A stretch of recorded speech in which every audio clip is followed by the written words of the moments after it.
पक्ष की द्वितीया कौन सी तिथि? अरे बोलो जम के। शुक्ल पक्ष की द्वितीया के द्वितीया चंद्रमा का दर्शन करना चाहिए। और शुक्ल पक्ष के द्वितीया चंद्रमा का दर्शन कर कर प्रदोष काल के समय पर, कौन सा काल? शाम के समय। प्रदोष काल मालूम है सबको? सूर्य जब डूबता है उसके 45 मिनट पहले से सूर्य डूब जाए उसके 45 मिनट बाद का।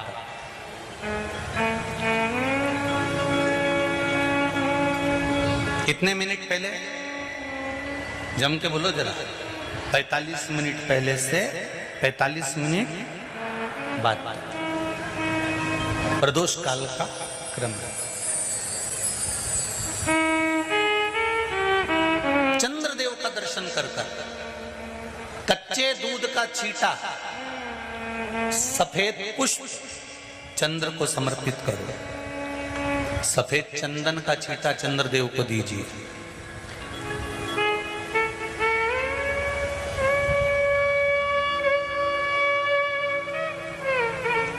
और चंद्रदेव को छींटा देने के बाद जो दूध है उसका छींटा अपने तन पर लीजिए।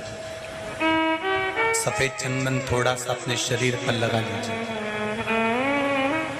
कितना भी विषम से विषम रोग हो, कितना भी किडनी, लीवर, चाहे कैंसर जैसा रोग हो, मेरा चंद्र शुक्ल पक्ष के द्वितीया के चंद्र में शंकर भगवान स्वयं विराजमान होकर अपने भक्त को रोग से मुक्त करते हैं। द्वितीया के चंद्र से दुबला चंद्रमा, सबसे क्षीण चंद्रमा, सबसे दुबला चंद्रमा, सबसे पतला चंद्रमा दूज का होता है।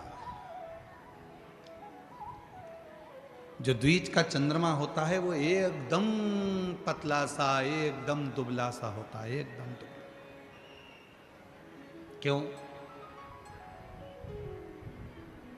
शिव महापुराण की कथा कहती है कि चंद्रमा को रोग लग गया था।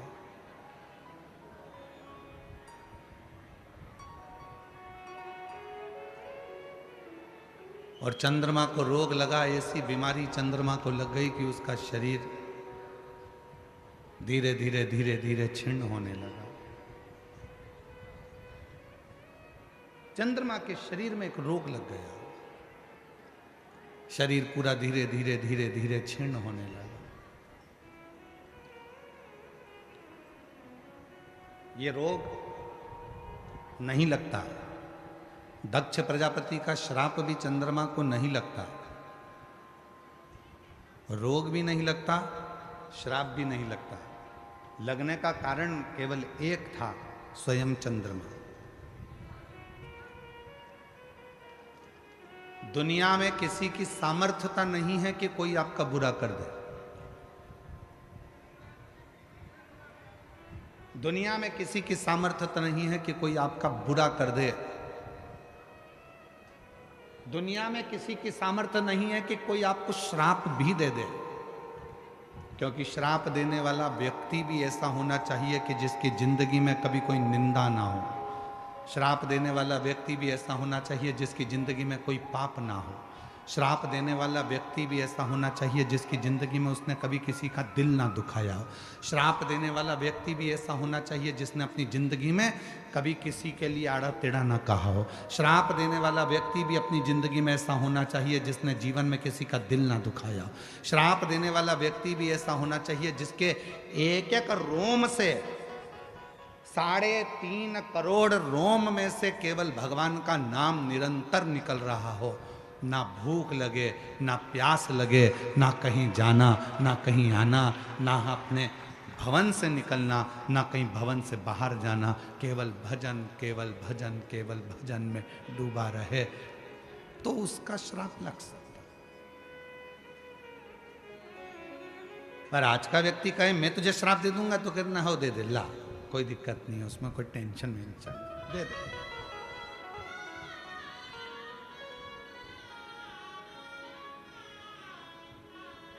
ईर्ष्या रखकर अगर किसी को श्राप दोगे, ईर्ष्या रखकर अगर किसी को बद्दुआ दोगे, तो वो खुद को लगना है, दूसरे को नहीं। किसी की सामर्थ्यता नहीं है कि कोई तुम्हारा बुरा कर दे। बुरा कौन करता है? अपन स्वयं। कई माताएं ऐसी हैं, कई भाई ऐसे हैं, कई जीजी ऐसी हैं, कई जीजा ऐसे हैं, कई बेटियां ऐसी हैं, कई बेटा ऐसे हैं। एग्जाम देने जा रहे हैं तो भी मन में सोच रहे हैं, मुझे लगता है कि मेरा ये वाला पेपर बिगड़ेगा। तुमने जब मन में विचार कर लिया कि मेरा ये वाला पेपर बिगड़ेगा, तो वो पेपर बिगड़ कर रहेगा। और तुमने सोच लिया कि मुझे कुछ भी नहीं आता, तो भी मेरा पेपर भोलेनाथ की कृपा से मैंने जो याद किया है वो आएगा और सफल होऊंगा, तो सफल हो। सफलता मिलेगी और उसका फल। मेरी जीजियों, अभी आपको कथा में कहा था, जो सब जगह से हार जाए, वो चंद्रमा जब पूरी तरह से एकदम क्षीण हो गया, वो चंद्रमा जब पूर्ण तरह से क्षीण हो गया, क्षीण, एकदम दुर्बल, एकदम दुर्बल।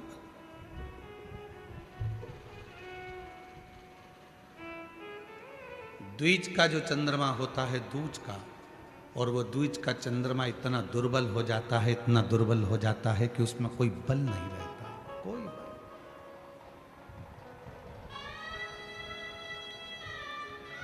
और याद रखना, जब व्यक्ति सब जगह से ठोकर खा लेता है, हर जगह से उसको धक्का मिलता है, हर जगह से उसको परेशानी मिलती है, और आखिरी में जब वो शंकर जी को एक लोटा जल चढ़ाना प्रारंभ करता है, तो शिव जी उसको अपने मस्तक पर बिठा लेते हैं। शिव बोल चंद्रशेखर महादेव की, तापती माता की। चंद्रमौलेश्वर है, चंद्रशेखर है, चंद्रशेखर।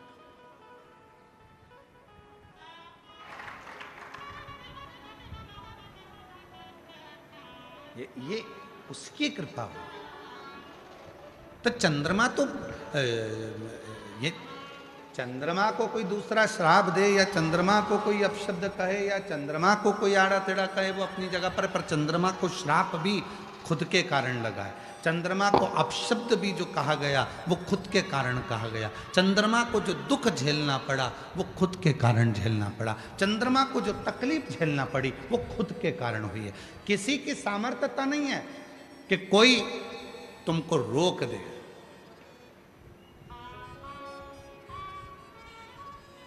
किसी की सामर्थ्य।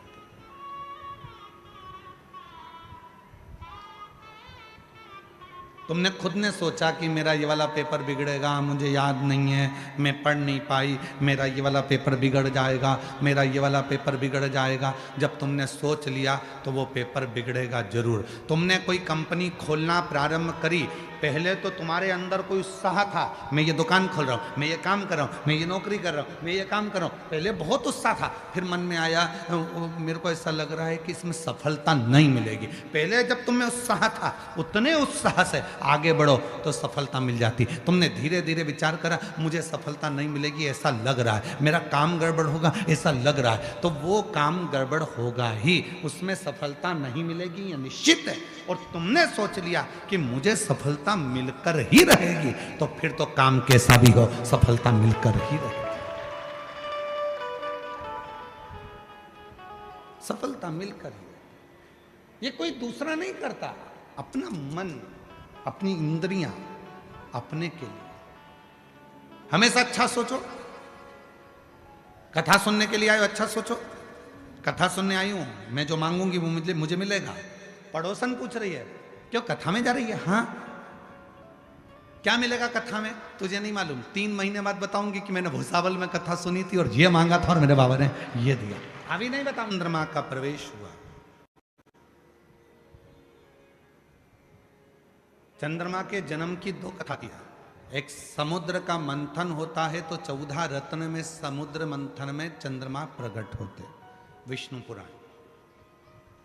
श्रीमद् भागवत कथा कहती है कि आंत्री ऋषि के नयन अश्रु, अनसुईया जी के प्रेम भाव के अश्रु दोनों का मिलन होता है तो चंद्रमा प्रकट होता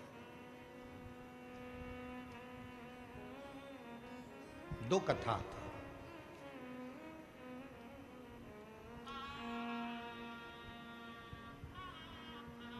बड़े सुंदर थे चंद्रमा, विद्वान थे चंद्रमा, औषधियों को जानते थे चंद्रमा, बहुत अच्छी औषधियों को प्रकट कर लेते थे चंद्रमा। तो देवताओं ने उनको ग्रहों का स्वामी बना दिया था, ग्रहों का आधिपत्य उनको दे दिया गया था। दक्ष प्रजापति की 27 कन्याओं का विवाह चंद्रमा के साथ हो गया।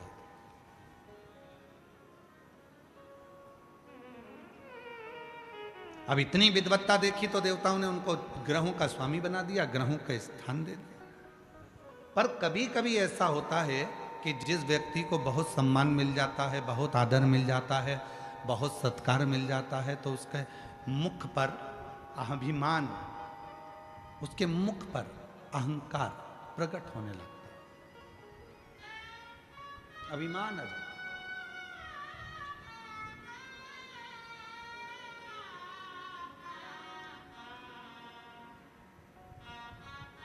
जैसे मदनासुर, सतयुग का एक ऐसा असुर हुआ मदनासुर, जिस मदनासुर ने ब्रह्मा जी से वर प्राप्त करा, भगवान विष्णु से वर प्राप्त करा, सारे वर उसको मिलकर, और इतना अभिमान में डूब गया, इतना अभिमान में डूब गया। फिर उसके मन में आया कि मैं देव अधिदेव महादेव से कुछ प्राप्त नहीं कर पाया, तो शंकर जी से प्राप्त कर। मदनासुर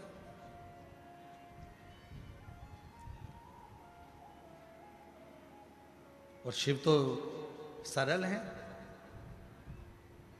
शंकर भगवान कभी तुम्हारी वीआईपी वस्तुओं से प्रसन्न नहीं होते।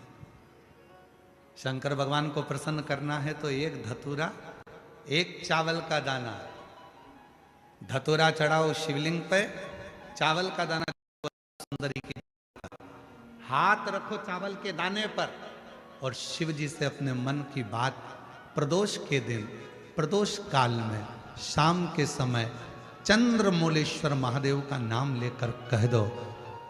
3 महीना तो जाने दो, 3 दिन में वो बाबा मुराद पूर्ण करना प्रारंभ कर दे।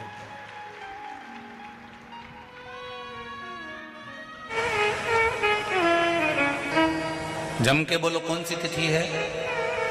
शुक्ल पक्ष के द्वितीया तिथि का चंद्र का दर्शन व्यक्ति को जीवन का सुख देता है। जिसके आंखों में तकलीफ हो, श्रवण शक्ति में तकलीफ हो, बोलने में, मुख में तकलीफ उत्पन्न होती हो, भारी से भारी रोग, हम पहले भी कथा में कहे, आज फिर कहते हैं, जिसकी लीवर, किडनी, जिसकी काया बेकार हो रही हो, चमड़ी सफेद पड़ रही हो, काले काले झट्टे पड़ रहे हो, सोराइसिस जैसी बीमारी हो गई हो, कैंसर जैसा रोग हो गया हो, बड़े से बड़ा रोग, अगर किडनी, लीवर कितना भी बेकार से बेकार हो गया, डैमेज से डैमेज हो गया, उसको शुक्ल पक्ष के द्वितीया चंद्रमा का दर्शन करना चाहिए। दूज, जो शुक्ल पक्ष की दूज आती है ना, द्वितीया, शंकर भगवान के फोटो का दर्शन करा है आप लोगों ने? बोलो तो जम के करा है ना सबने? शंकर भगवान के चित्र का दर्शन करिए, शंकर भगवान के फोटो का दर्शन करिए, शंकर भगवान की मूर्ति का दर्शन करिए। शंकर भगवान के मस्तक पर जो चंद्रमा रखा हुआ देखते हैं आप लोग, शिव जी के मस्तक पर जो चंद्र देखते हैं, वो चंद्र कौन सी तिथि का रखा था शंकर भगवान? कभी कभी अगर आपकी समाज में प्रश्न मंच होता है ना, तो उसमें प्रश्न पूछना चाहिए कि शंकर भगवान के मस्तक पर जो चंद्रमा रखा है वो कौन सी तिथि का रखा है? एकम, दूसरी, चतुर्थी, पंचमी, छठ, सप्तमी, अष्टमी, नवमी, 10वीं, 11, 12 पूछ लेना चाहिए। कि कौन सी तिथि का चंद्रमा भगवान शंकर के मस्तक पर रखा है, तो हमारा शास्त्र कहता है, स्कंद पुराण कहती है, पद्म पुराण कहती है, अग्नि पुराण कहती है, लिंग पुराण कहती है, नर्मदा पुराण कहती है, नारद पुराण कहती है, और कूर्म पुराण और विष्णु पुराण वर्णन करती है कि शिवजी के मस्तक पर जो चंद्र रखा है वो शुक्ल पक्ष की द्वितीया का रखा है।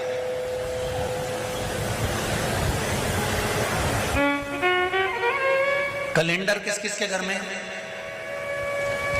उठाओ जरा हाथ। जिसके घर में कैलेंडर या पंचांग, आज ही घर जाकर देखना, कैलेंडर को पलट कर देखना, शुक्ल पक्ष की द्वितीया तिथि जैसे ही देखोगे उसमें लिखा होता है चंद्र दर्शन। लिखा होता है कि नहीं होता है?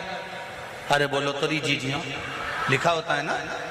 शुक्ल पक्ष की द्वितीया तिथि देखोगे तो उसमें लिखा होता है चंद्र दर्शन। अब इस प्रत्येक शुक्ल पक्ष की द्वितीया तिथि पर चंद्र दर्शन क्यों लिखा होता है?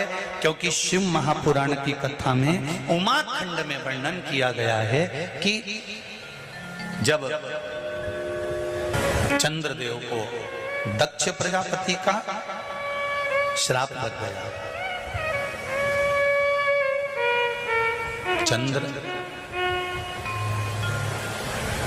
तुम मेरी एक पुत्री के प्रति स्नेह रखते हो और बाकी की पुत्रियों की ओर तुम देखते तक नहीं। बाकी की पुत्रियों की ओर तुम देखते तक नहीं। चंद्र, हे चंद्र, मैं तुम्हें श्राप देता हूं कि तुम्हें काया का रोग हो जाए, तुम्हारी काया गलना प्रारंभ हो जाए और तुम्हें तुम्हारे इस रोग से कभी मुक्ति नहीं मिलेगी। चंद्र दुखी हो गए।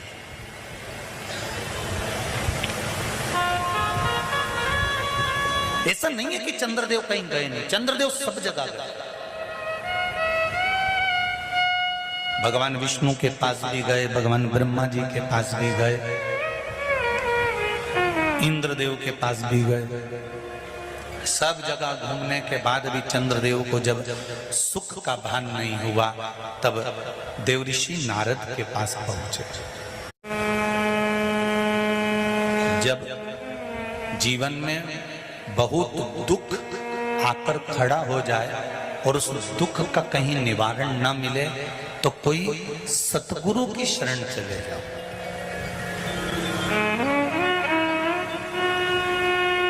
और सतगुरु भी वो होना चाहिए जिसको अपनी पूजन से मतलब नहीं, उसको परमात्मा की पूजन से मतलब होना चाहिए।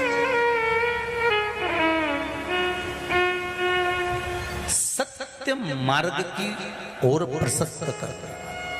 देवऋषि नारद के पास गए और नारद जी से जाकर कहा, मेरी काया गल रही है, मेरी काया में रोग हो गया है, मेरी काया टपक रही है, कुछ कृपा कर दो। देवऋषि नारद ने कहा, पार्थिव शिवलिंग का निर्माण करो और उस शिवलिंग का पूजन करो। अब देखिएगा जरा, 33 कोटि देवी देवता में कोई ऐसा देवता नहीं रहता जो शंकर भगवान के शिवलिंग का पूजन नहीं करता हो या निर्माण नहीं करता। चंद्रदेव देवऋषि नारद के कहने पर शिवलिंग का निर्माण करते हैं, पूजन करते हैं, आराधना करते हैं, अर्चना करते हैं। चंद्रदेव भगवान शंकर की आराधना में डूब जाते हैं और आराधना करते करते करते करते करते भगवान शंकर प्रकट नहीं हुए, तब चंद्र और दुबले होते चले गए, और दुर्बल होते चले गए। शरीर चंद्रदेव का टेढ़ा होने लगा क्योंकि केवल हड्डी का कंकाल चंद्रदेव का रह गया। मांस काया टपक टपक कर गिरती रही और चंद्रदेव की काया जब और शिथिल होती गई, एकदम दुर्बल होते चले गए। सारे पूरे महीने में चंद्र की स्थिति देखना और शुक्ल पक्ष के द्वितीया तिथि के चंद्र की स्थिति देखना। शुक्ल पक्ष का द्वितीया का जो चंद्रमा होता है वो एकदम पतला, कमजोर और वक्रीय सा होता है। किस किस ने करें दर्शन? करें आप लोगों ने दूज के चंद्रमा के? एकदम पतला, कमजोर, दुर्बल, बकरी सा नजर आता है। तब चंद्रदेव को देखा भगवान शंकर ने और लगा कि अब इसके प्राण रहने वाले नहीं। तब भगवान शंकर दौड़कर उस शिवलिंग में से प्रकट हो जाते हैं, चंद्र की काया ठीक कर देते हैं। तो चंद्र कहता है आप कृपा करो। भगवान ने उसी चंद्र को, द्वितीया के चंद्र को अपने मस्तक पर धारण कर लिया और द्वितीया के चंद्र को मस्तक पर धारण कर कर भगवान शंकर ने कह दिया कि सुनो चंद्रदेव, आज शुक्ल पक्ष की द्वितीया तिथि है, जिस दिन मैंने आपको अपने मस्तक पर धारण करा है। जो भी शुक्ल पक्ष की द्वितीया तिथि को चंद्र का दर्शन करेगा, उसकी जिंदगी में कभी रोग से वो ग्रसित नहीं होगा। शुक्ल पक्ष की द्वितीया तिथि को भगवान शंकर ने चंद्रदेव को अपने मस्तक पर धारण करा। तो शंकर भगवान ने कह दिया, सुनो चंद्रदेव, आज शुक्ल पक्ष की द्वितीया तिथि को मैंने आपको अपने मस्तक पर धारण करा है।